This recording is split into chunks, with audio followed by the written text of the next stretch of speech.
All right, guys, let's check out this thin steel. So let's go over the specs here and all that good stuff. But this is the gstb400. This is a fairly new release, and when I did the unboxing, I guess I didn't realize how new it was. I just kind of responded to, I have my email and they text me, G-Shock will text me. I think I usually get the one before the other. I can't remember which it is, but you guys will probably comment down below which one comes first, the text or the email.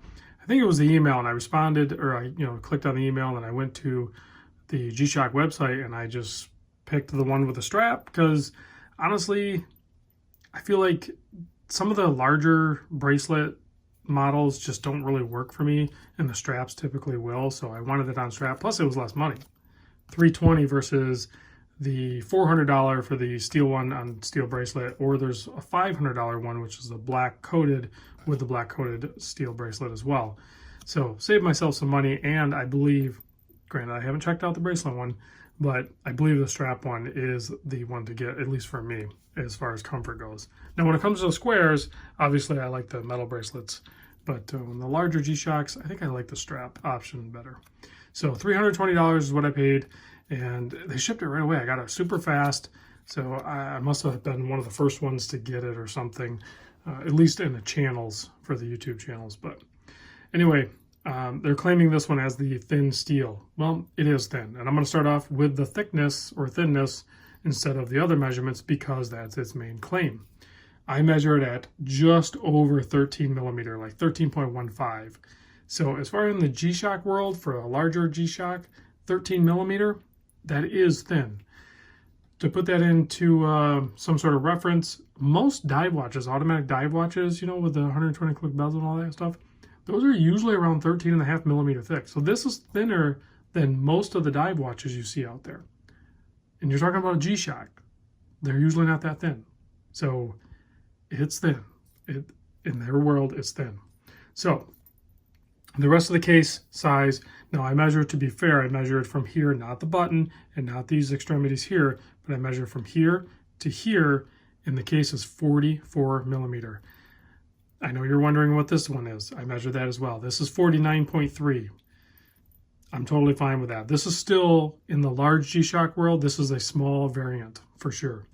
The lug to lug, if you will, because it is like a proprietary lug, you're not going to be able to put different straps on here other than the bracelet or the strap. From like here to here is only like 46.8. So pretty thin, or pretty short too on the lug to lug, and these straps drop down immediately, as you can see. They do have a little bit of filler there, which is going to aid in comfort on your wrist, and they're vented. I did wear this, the first day I wore this was Monday, and on my day job, and I got my butt kicked. And this watch was a champ. It never got in the way of anything. I can't find any scratches on it, and I worked on some appliances and some pipe wrenching and everything like that, and it did fine. So this measurement from here to here is like 27 mil, and then the strap tapers down to about 19. Has a little bit of an uprising here, and that's to help it stay, or have the keeper stay where it needs to be. So, and it's not too obtrusive. Like some of them are too large, and you'll end up getting wrist claustrophobic when you try to remove the watch. This one's like the perfect size. So kudos to the designers over at G-Shock for building this watch, or designing and building this watch, because I don't see any shortcoming. Well, we do have some shortcomings at the end, but they're not really shortcomings because they combat it with the light, and I'm talking about the Loom. There's opportunity here for G-Shock to do Loom. Casio has access to some amazing Loom. Bring it over to the G-Shocks, guys. It's not going to cost you that much money. You already have all that white print there. Get rid of the white paint, replace it with Loom, put it on there, and put it on the hands. Now we're in business. Now we have a home run. So I look forward to G-Shock correcting that, because I know they're watching my videos, because they're starting to use more and more non-metal keepers. That was me telling them in the video. So now let's do Loom. We're making progress, guys. The watch weighs 80 grams. It is a tough solar, 200 meter carbon core guard design.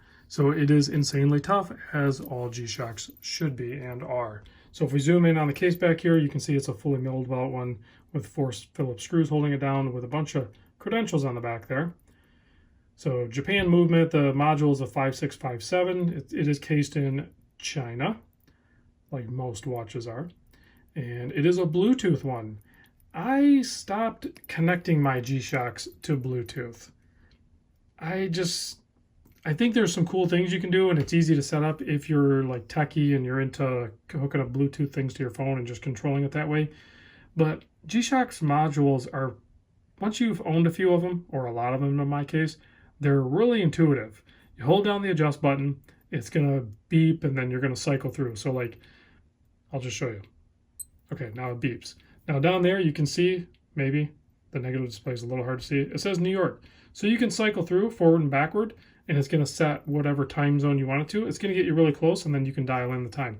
If you cycle through mode, you can do the daylight savings time on or off. And then here you're setting your seconds. I know you guys can't see that very good. Try to get it so you can see it. And then it goes, if you hit the button again, it goes down to the hour, minute, and then what are we doing? Year, the month, the date, 12-hour or 24-hour. You cannot see this at all. And then, I don't know what that is. And then English, and then the keys, and then the light, you can go 1 second or 3 second. I already set it for 3 second. And then received is off. Yeah, okay. So then you hit adjust and it goes back. So I have it set up properly. I set it to the second and everything. So it should work pretty good. Now, if you connect it to the Bluetooth, it's going to keep you up to date on the time. I don't really have a problem with that. They're pretty accurate as is. And I don't wear some of my watches a ton. So the other cool thing with this, and somebody asked me I think it was in the live stream or something, is there a way to get that like turban looking thing to spin? I didn't think so, but there is. See the white mark on there? It's actually pointing toward H. So, and then the battery with the arrow pointing over there. So right now it is fully charged. It is pointing toward the high level of the battery charge. That is right there on the screen. It's not like the G-Shock Squares where you essentially have to go into your Bluetooth app to find out what the charge is on it. This one's clearly visible right on the dial. Now, if you hit mode, you're going to watch that thing spin and it gets fun. So, okay. So now the white line, or the arrow, I guess line, is pointing towards WT, world time. So then you can cycle through, you can do stopwatch, and that's all controlled or shown down over here. No, down here and here on both screens, but it's hard to see. Sorry, guys. And then the next one would be countdown timer, and then the alarm, and then you're just back to your battery level. Those are basic functions for a basic kind of watch. I think that's how most people are going to use this. You may or may not use the stopwatch. I do like this particular layout right here. You have your seconds, you have your day, and then you have the time.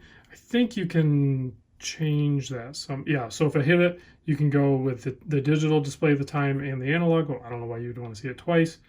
Or you can go to the month and the date. So depends on if you want month and date or day. I think is probably going to be the two configurations that most people are going to use. So I can usually remember what day of the week it is. I need to know what the date is when I do paperwork and stuff. So this is the configuration that I would use it in. So let me pop this on my 7 1/4 inch wrist. I am going crazy long with this for a G-Shock video, and I wanted to go short, and I'm talking fairly fast, so yikes. Let's see. Strap is plenty long enough. You can see I'm kind of, towards the tighter side of the middle. So if you have a larger wrist, you're still going to be able to rock this thing. If you have a smaller wrist, you're still going to be able to rock this thing. And again, this is going to look larger because pictures and video, if you've ever done a wrist shot, when you're looking through the lens of the camera, you're like, that watch doesn't look that big on my wrist, is what you're seeing in the camera. I'm telling you, this watch is, it's perfect. For an analog G-Shock, I don't want any larger than this. This is the perfect size for me. I'm looking forward to other colorways, maybe some improvements such as Loom. Let's bring Loom. And you know what? Would it kill you? Even if you had like 50 or 70 bucks, give us a sapphire crystal too while you're at it. Let's just step our game up, G-Shock. Let's just go all in and just dominate. They already dominate. They don't need to. All right. Let's kill the lights and check the Loom, or lack of. But we have an ace in the hole. We have the light button. So let's kill the lights. So there's There's Loom on the hour and minute hand, but missed opportunity. There's other real estate on this dial and chapter rings for Loom. use it. So there's the light. It backlights the two digital displays, and it throws a massive LED up there, so clearly legible, and might even help you find like your car keys after you dropped them or something in the middle of the night. Anyway, guys, thanks for watching. I'll catch you on the next vid.